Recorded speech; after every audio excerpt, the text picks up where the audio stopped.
When technicians walk into an IICRC-approved class, they see a manual, a schedule, and probably an instructor at the front of the room. What they don't see is the preparation, the pressure, the constant updating, the keeping in touch, the personal investment that go into delivering that training at the highest level. Well, today we're pulling back the curtain for an insider look at how IICRC approved instructors operate. We're going to be joined by a few of them who truly give all they have to the students in their classrooms.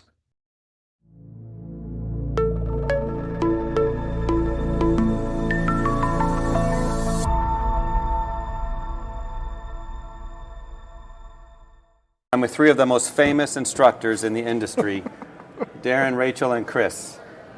Famous or infamous? Famous? Famouser than others. Infamous. In all seriousness, instructors, and these three are humble people trying to serve and help their students. What we want to do is just to learn a little bit about what it takes to do this, to provide for your students, for the industry, and maybe a little bit of drive in it as well. So, Rachel, introduce yourself briefly, your school, and why you do this. So my school is Indoor Environmental Management, and it's been around since probably the late 90s. I became an IICRC instructor after serving to create the AMRT. I was on the original committee that put that class together, and then of course after the class we did the S520. So I've been an instructor since probably around 2002. And I think originally I did it because I thought it'd be fun. You get to make a difference in your industry, make a difference in people's businesses, and I think that was probably the real reason. I don't know that I ever looked at it from a financial perspective. A lot of people think, oh, you're going to get rich, become an instructor. It doesn't really work that way. It's work. It's a lot of work, and a lot of people don't realize how much time, dedication that it takes. Is stamina, just to stand on your feet for 8 hours, and it's usually longer than that because you're setting up class, then you have the class, it's cleaning up afterwards, and then you're preparing for your next day. And you may have students that may need additional help, so you're working and tutoring them after class, but it's a lot of work. But for me, it's been really rewarding, but I think a lot of people understand what's involved. It was 2003, maybe 4. I sat in your mold class back then. Have things changed? They've changed, and the reason why I think they've changed is because we've had to look at offering education in different platforms in different ways, and part of that might be maybe for competing entities that are also doing some of the same type of training that we do, but it's also just learning how to teach adults. That's the hardest thing I think I had to really understand. I always thought I'd be an educator. Never did I think I'd be teaching adults how to clean up crap. Teaching's teaching. They need to learn. But adults learn differently, and we have an industry that are a lot of blue collar workers, or people that are good with their hands, are not necessarily academic people. So finding ways that they can see it, touch it, do it in a classroom setting, that is always, I think, a better way to learn. But that requires your instructor to always be thinking outside of the box and introducing creative ways to engage your students and help them learn. Good info. Chris, 2 years now as an instructor? Yeah. Introduce yourself and tell us what you do and what country you're from. Chris Kisson. I teach under EMTA, Mark's school, and have done for 2 years. I'm from Australia. When I signed up to become an instructor, there was not a CCT instructor in Australia that was doing public courses. So I found that there was a gap in the market in Australia for it, and I wanted to fill that gap. I've been in carpet cleaning for 20 odd years now. Since 2005 I got in, and carpet cleaning is still a passion for me. So I actually love now being able to teach carpet cleaning to other people to become more professional in what they do, and elevate the industry, because a lot of people see carpet cleaners as just glorified cleaners, whereas I like the fact that there is a lot involved in it, and a lot of my students are very engaged. They're not there for a certificate generally, they're there to learn, and I love being able to pass that information on and watch them over the 2 days change as well, how they walked into the classroom and you ask them, what do you want to get out of this? And a famous saying is, you don't know what you don't know. So if you can tell me what you want to get out of it, you're probably not going to get the maximum. Whereas a lot of people that I teach, they don't know a lot of this stuff. So it's really fun, and I don't do it for the money. No. But I really enjoy the excitement. Each class is different. Yeah. Thank you, Chris. Darren, 2 years times. 25. Are you our veteran instructor at this table? I am. Okay. Tell us about yourself and why you do this. It's interesting because if I grew up through two family-owned businesses, and so when you look at 51 years of being in this industry, cleaning and restoration, if you were to ask me back in grade school, which is where I got my start with family-owned business, at a time in the 1970s where work and feeding a large family was difficult, and so we bought a cleaning business. And if you were to ask me then, or ask me during high school, that I would be doing what I'm doing today, you would have thought crazy. And essentially getting into the cleaning and carpets and restoration side of the business, I remember my very first instructor was Cliff Lotnick in FSRT.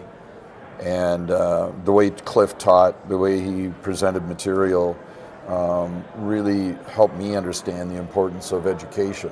And one of the things that I've looked at only with a high school education, how important that would be in whatever you decided to do in life.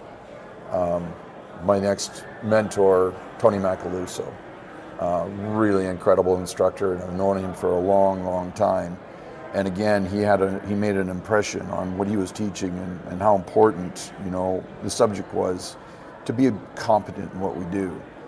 And then Tom Hill was another gentleman that I had an opportunity to go through, and a number of different instructors that I've had the privilege to be able to sit through in classes, including Rachel here, that really made an impact. And having owned my own successful cleaning and restoration business, I decided to move to the States. I sold it successfully, and opportunity to be able to move my family at the time down to the United States was based on an opportunity that had presented itself with Dry Ease, where they were looking for some new instructors. Well, at that time, they were building the second flood house, and essentially allowed me to find something that would be able to move my family down to the United States, and wouldn't have realized that looking at a flood facility like that, and then ultimately writing what's now known as ASD, Applied Structural Drying. At the time, it was Sid Lundy, Pat Dooley, myself, and Steve Swan that wrote a program that is now known as an IICRC certified class. So why do I do it?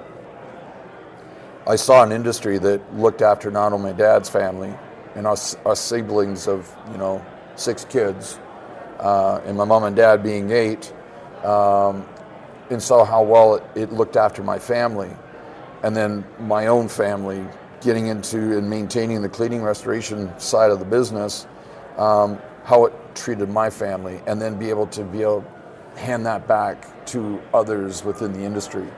And it was interesting, yesterday I got my 25-year pin as being an IICRC-approved instructor, and to look at individuals that have gone across the stage as fellow instructors that I know went through classes that I taught 25, 26, 27 years ago, and going, oh my goodness, look at all the instructors that are walking across the stage. Or to be able to see individuals that have had nothing to do with the cleaning and restoration industry come in, start businesses. And I'm currently the director of training for PureClean. I would have never have ever guessed that I would be a director of training and technical services for a company that's got over 500 franchises throughout Canada and the United States. But to now see those individuals that have gone through classes that I've taught over the years that are now running successful multi-million-dollar businesses that are now providing for their families. They're able to put food on their table. They're able to help improve their communities, and essentially being able to take the knowledge that I've been able to acquire. And one of the things with just a high school education, I ended up going through classes that started back in the early 2000s, attending ASTM building science symposiums. And then that led to learning about more building science with the National Association of Home Builders and what they were doing. And that led to then getting involved with Joe Stabiric and the building science summer camp and the things that I'd learned there. Why? So that I can do what I do better and be able to help others to understand why we do what we do. And that the science behind what we do as far as drawing is concerned supports what it is that we are trying to accomplish, is drawing it on a building in a timely manner with as less damage as possible, but with the end result being is that we're doing it in a cost-effective and efficient way. Thank you for the details. Maybe a little more rapid-fire process of questions here, because I want to dig into some details about what you do for the classrooms. What is one thing you can each share, and we'll start with you, Chris, one thing that you do to prepare for a class that your students don't know or might not know, but they benefit from? For my classes, it's probably making sure that the layout is going to be the most beneficial for the students. But I also use a lot of props. So making sure that I can get my props lined up, get all of my equipment out, so that I can use those so that the students can see what I'm talking about. And it is a bit of a process. Every class is different, so I've got a setup that I like, but if I go to a different facility and they may not have that setup that I can do, I've got to try to maximize how I can teach the students, where I'm not blocking someone, or they've got a limited view of the television or a whiteboard and things like that. So good. Maybe one day I'll enjoy one of those classes myself. yeah. And I'll have a nice seat strategically. Hopefully. Well, just because you want to go to Australia? Well, I do. Yeah. Huh? Yeah, of course. Chris, thank you for that. Rachel, what about you? What do you do to prepare that your students may not know about, but they benefit from? Classroom setup, I think, is important, and because what I like to see is I like for them to engage with each other. Every time you go to a class, networking is, I think, one of the most beneficial things that you gain from it as a student attending a class. So setting up the classroom so that they have the opportunity to talk to each other and engage with each other. And I actually look at who's coming to my class, where they're traveling from. Are they adjusters? Are they restorers? Are they office people? Are they sales reps? Like, what do they do? And I try to position them. I give assigned seats. I don't let people just come in and pick where they want to sit. That's unique. And sometimes that changes. After the first day, I figure, do I have any problem children in my class? Or maybe I have someone that's really not a very vocal person, and they fit better with someone else that may have a better strength in that area. But I try to set them up in the classroom so that they will be successful and they're comfortable and they want to engage with me. There's nothing worse than teaching a class where I do all the talking and they sit there with stone faces and just look back at you and they don't engage. They're not connecting with me as an instructor. So I try to set it up so that they're comfortable asking the questions that they came there to ask. Yeah. So I think that's something that they probably don't realize, that I've already done a little reconnaissance before they ever get there. Good points. Darren, how about you? What do you do? So, being that I teach now for a franchise system, They have to pay attention. they have to pay attention. And one of the things that's important about what I bring to the academy is trying to teach them systems, that there's a systematic approach to what we do, why we do it. And that starts even before they arrive. And when I look at our registrants that are coming, a lot of times I'll get students that are coming from the same company. One of the things I recognized early was if they all sit together, they end up talking together, and sometimes they find themselves disengaged from the class because they're busy going on with their own conversations. So I do the same thing that Rachel mentioned. I see who's coming, where they're coming from, And so I want them to be able to learn from others. So I'll be able to gauge, one way or the other, what kind of experience they've already have. We have a lot of new franchise owners that when we teach our WRT and ASD, they're coming in for the very first time. So I'm trying to find technicians that I can pair with those new owners that are coming into an area.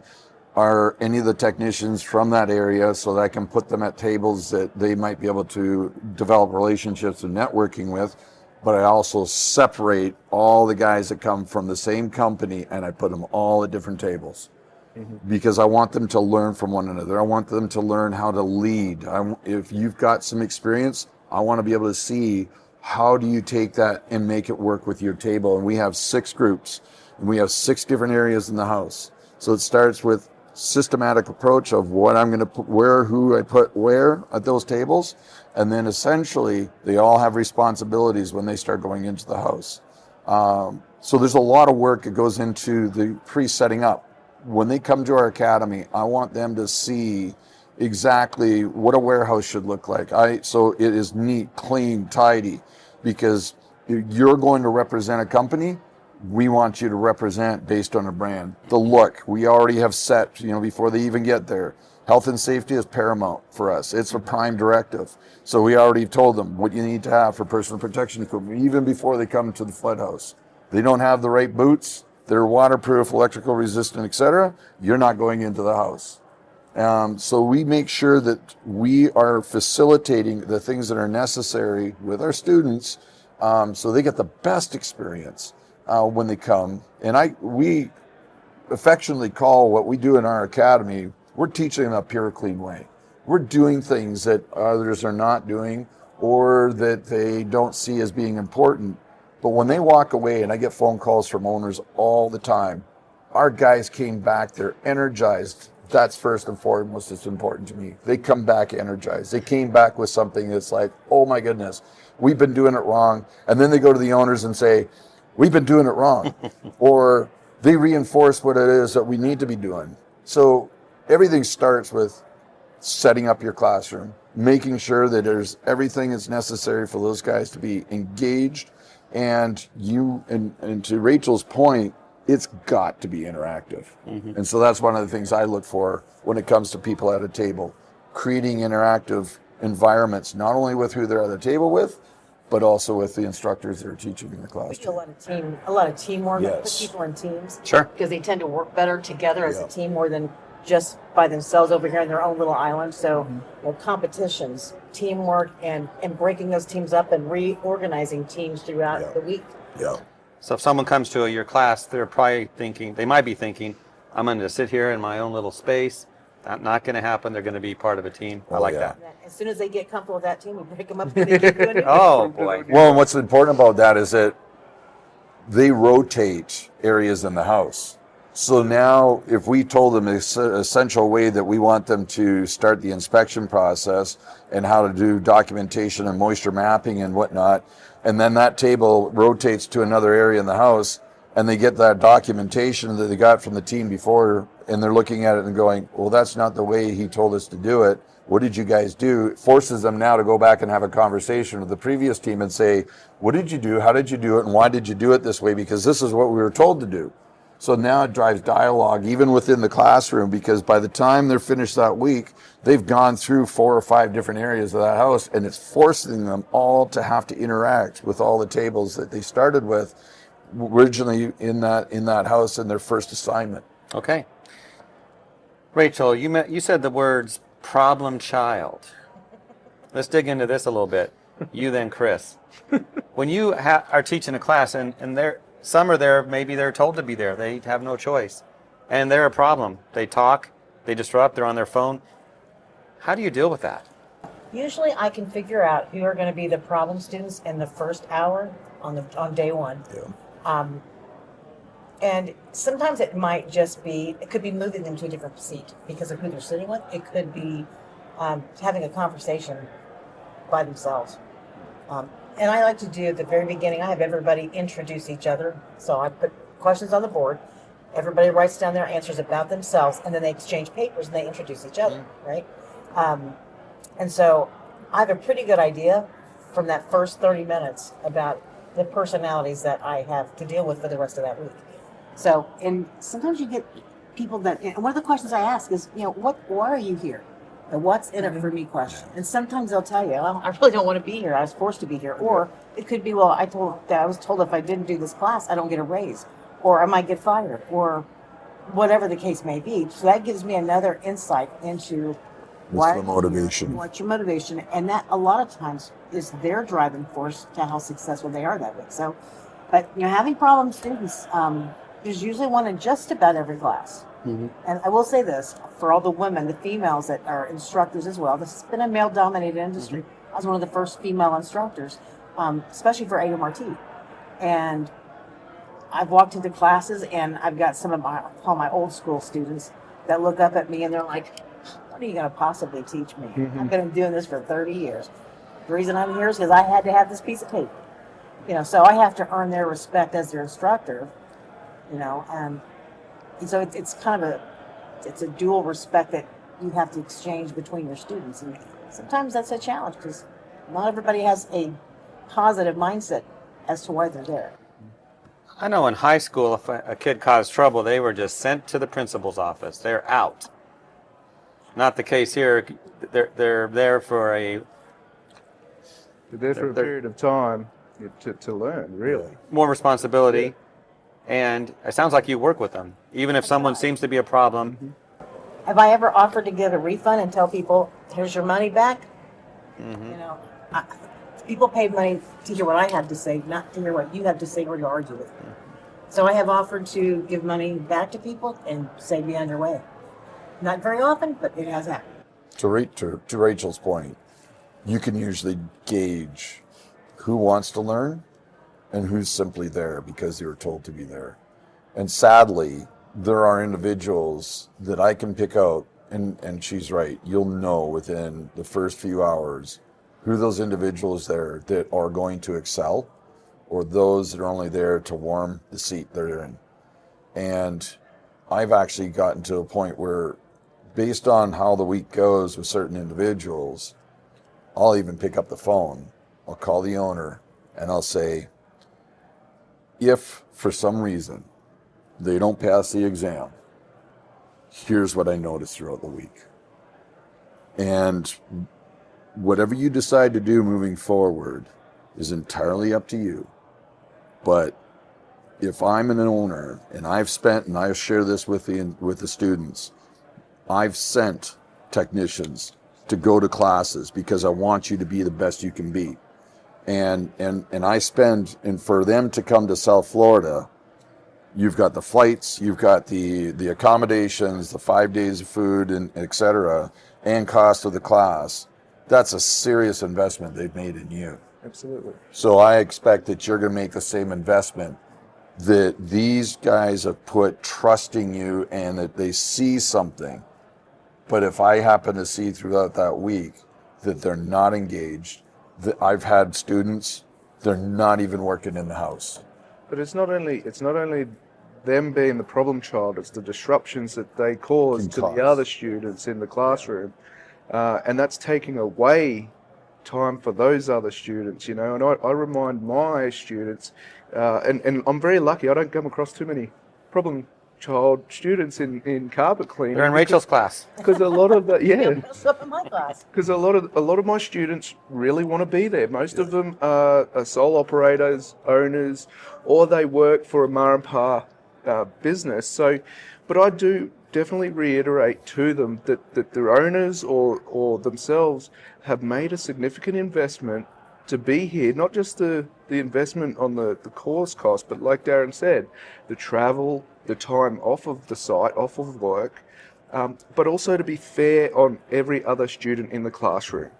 I don't like to just call people out if they're just talking over or having little mini conversations. Yes, you might call them by name and just get them back on the point where we should be.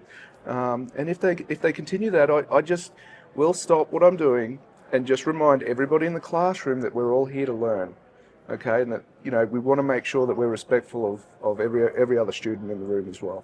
Sometimes I find that and I don't know that a lot of instructors approach this. They may approach it differently, I guess. One of the things I talk about when we're going through what we're going to be doing for the week and what this class entails, as I do talk about students that may have learning disabilities. They may not be able to read. Yeah. They may not, English is not their first language, or they have dyslexia, whatever those cases may be. Because sometimes I find that they've had a problematic educational experience their whole lives, all through high school. We don't get a lot of college level people in these classes. So sometimes I think they show up and they've already got a negative feel about it because that's been their experience.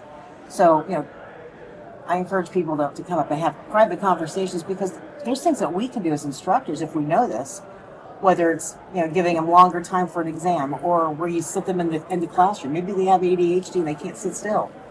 Can I put them in the back? Is that really a good choice, or do you put them in the front where they can actually be more engaged with the instructor? So there's things we can do, but sometimes I have people that are just disruptive because they're not good students, and they struggle in a lot of areas that sometimes we may be able to help. Okay, good words.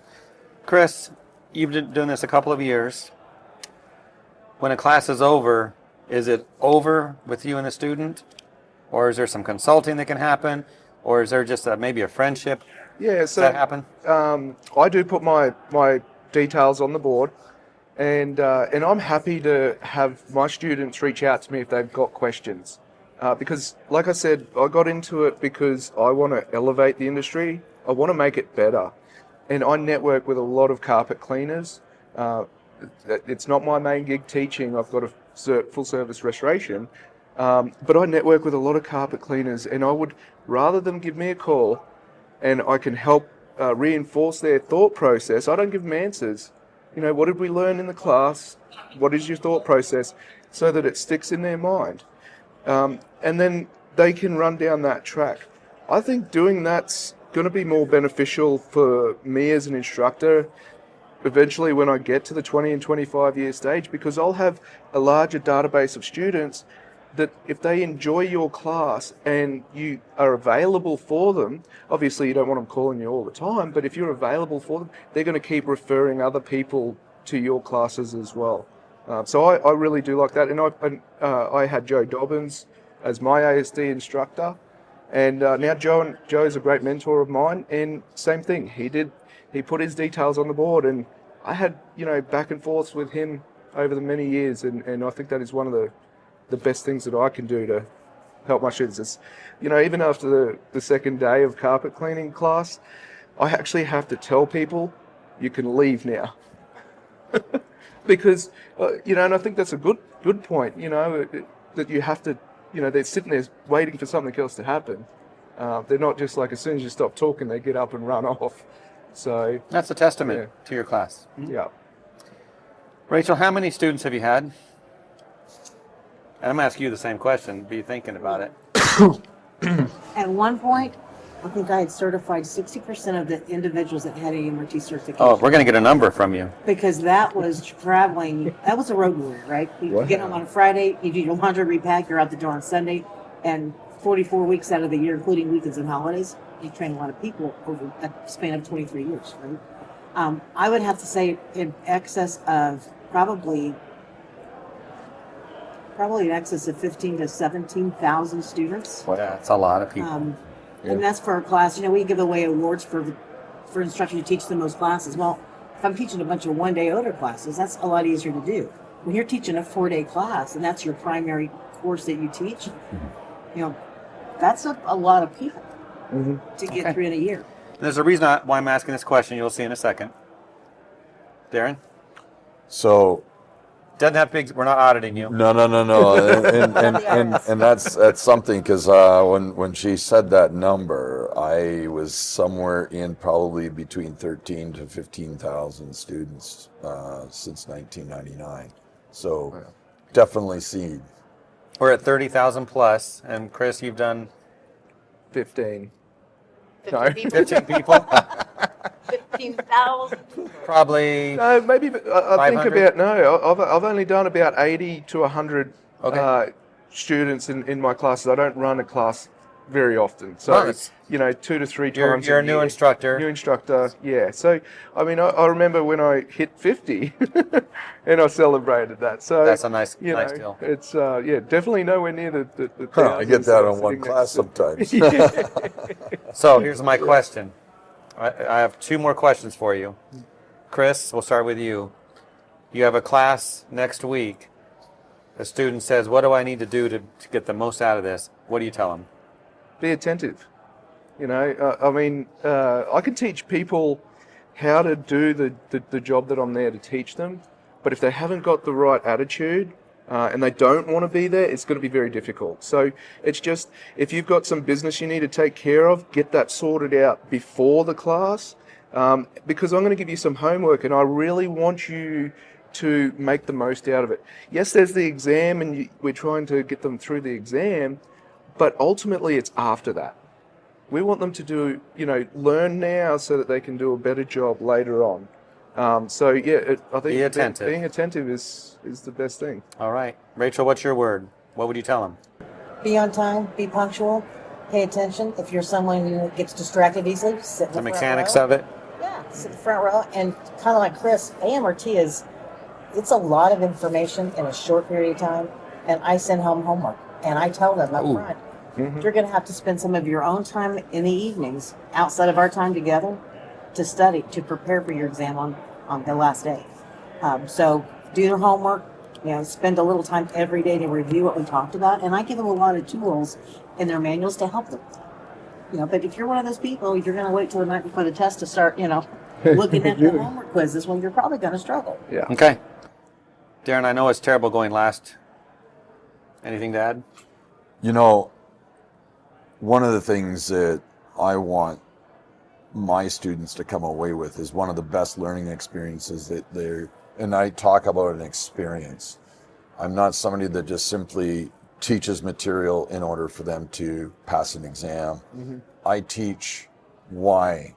And one of the things that I help them understand is that, to Rachel's point, we don't have individuals that are coming from any kind of a college degree or background, although some of the new franchise owners that do come in are coming from completely different backgrounds. They're touching water for the very first time. In other words, they're getting their feet wet for the very first time. But I have such a diverse group of individuals that go through my classes, from successful entrepreneurs already in other franchise systems, to no experience at all in running a business, to technicians that are coming. I know as a young individual, I don't know that there's a stigma to the cleaning industry or something along those lines, but it seems that, I'm a cleaner. And they just have this stigma about the industry that we're in. Maybe it's because when our mothers disciplined us or whatever the case, they go and tell you to go clean your room, right? How many times has that ever happened? Go clean your room. And now, I'm in the cleaning industry. What do you do? I was actually at a convention one time. And I sat down next to somebody and just started a conversation. And I says, so what do you do? And he says, well, I'm a carpet cleaner. And I says, oh, interesting. Is that all you do? And he says, no, we do some restoration. So I says, oh, you're here for the convention? Yep. I says, if you had a beautiful girl that sat down next to you and asked you the same question, what would your answer be to her? Because I says, I've sat down next to some beautiful women before, and I says, I married one.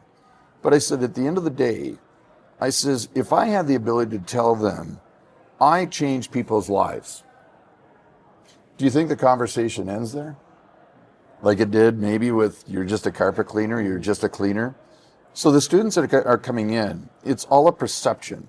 And I want them to understand that what they're coming into is that even though you may have a high school education or less, or you've got a college degree or something along those lines, there is no other industry that you're going to be able to come into that you have the ability to make 6 figures or more in this industry, or even maybe be your own business owner at some point. And that's the thing that I'm able to share, because I've gone through that experience. I come from a family where we didn't have the ability to go through college or university. The funds just weren't there. The opportunities just weren't there. But to now see what I get an opportunity to do and teaching in a multi-franchise system and seeing people that I've been able to teach over the last 25 years, build successful businesses, build successful careers, I want them to come prepared. And to Rachel's point when she was talking about, there's certain individuals, when we tell them at the end of the day, you've got homework that you're going to do. The next morning we do review. When we do review, I don't give them the answers. They've got to give me the answers, and we rotate through the entire classroom. And this is another opportunity to find out, did they come to learn? Did they come? Because if you're not actively engaged in what it is you need to do in order to pass that exam yourself, then you're not going to pass. It takes effort that you've got to put into this. We'll put all the effort that we can in to give you the best learning experience possible. But if you don't do your part, doesn't matter while you're there. You might be good at exams, might be able to retain information, but when I see after 5 days and you're doing review questions and the same individuals, well, I didn't get that one, I didn't get that one, and you do this a number of times around the table, I'll take them aside and say, listen, your success is based on what you decide to do moving forward. Keep them engaged, keep them there. And I can't tell you how many times I've had somebody come back to you and you were talking, and you asked a question earlier, Chris, what happens after the fact? I can't tell you how many times I get text messages or phone calls now after classes. They're looking for insight. They're looking for direction. And it's those individuals that you picked out to begin with. Yeah. These guys are going to be good. I'll even call one of the owners and I'll say, you've got a star right there, right? Take advantage of what he brings to the table, because that one is going to take you places. Thank you, Darren. One more question, Rachel. Start with you. Someone wants to be an instructor. What are you going to tell them? What advice would you give them? Well, first thing I'm going to ask the question, why? Why do you want to be an instructor? Sometimes I get the response that, because I'm tired of doing the field work. This is a lot easier. Or I get the response, that, gosh, I just counted 30 people in that class at $1,000 a head. I want to make $30,000 a day. So my first response is, why do you want to be that? And my second thing that I guess I say or I ask is, what are you willing to do? Because becoming an instructor for IICRC is not easy, and it was never intended to be. But are you willing to commit? Because it is a process. I mean, it may take at least a year to get through everything, especially if you have to fulfill requirements that you may not meet or you may fall short for whatever you're trying to teach. Are you willing to put forth the effort to see it through? But ultimately, I want to know why. Doing the math is common. I remember when I had my carpet cleaning company, I would do many jobs for whatever the dollar was per job, and some would do the math and be like, you do how many of these a day? And they're not realizing that's not all the money you get to keep. No, there's a lot of expense that comes with that. Yes. So And there's reinvesting back that's into common your- business Yes. understanding. I'm going to go to Chris last on this question, because you're the newest instructor. Yeah. So you might have a different perspective. What would you tell someone interested in becoming an instructor? Well, it's interesting because I've seen a number of instructors that have walked across the stage and see that they were students that I've had the ability to have an impact on. I would never have thought I would be teaching today, but good question when Rachel goes, why? Why do you want to become an instructor? For me, it was about giving back. For me, it was about being able to change people's lives and to see just how that has had an impact. And I'm also an IICRC board member, and people ask why. Why did you join the board? I've got no vested interest. I get paid quite well to do what I do for PureClean. But at the end of the day, I see that there's things that can be improved upon, changes that can be made. If you're looking to help create opportunities for people's lives and you want to have that impact on their lives, then great. Be a good instructor. Don't just be an instructor. Teach with passion, teach with skill, and teach like you're continuing to learn yourself. Because when you do that, it's going to resonate with your students. And I know that for a fact because I've seen how many students that are now on the stage getting their 1 year 5-year, 10-year pins. Yesterday I saw somebody go across the stage with me that got his 25-year pin, and it was in 1999 that I actually taught him for the very first time.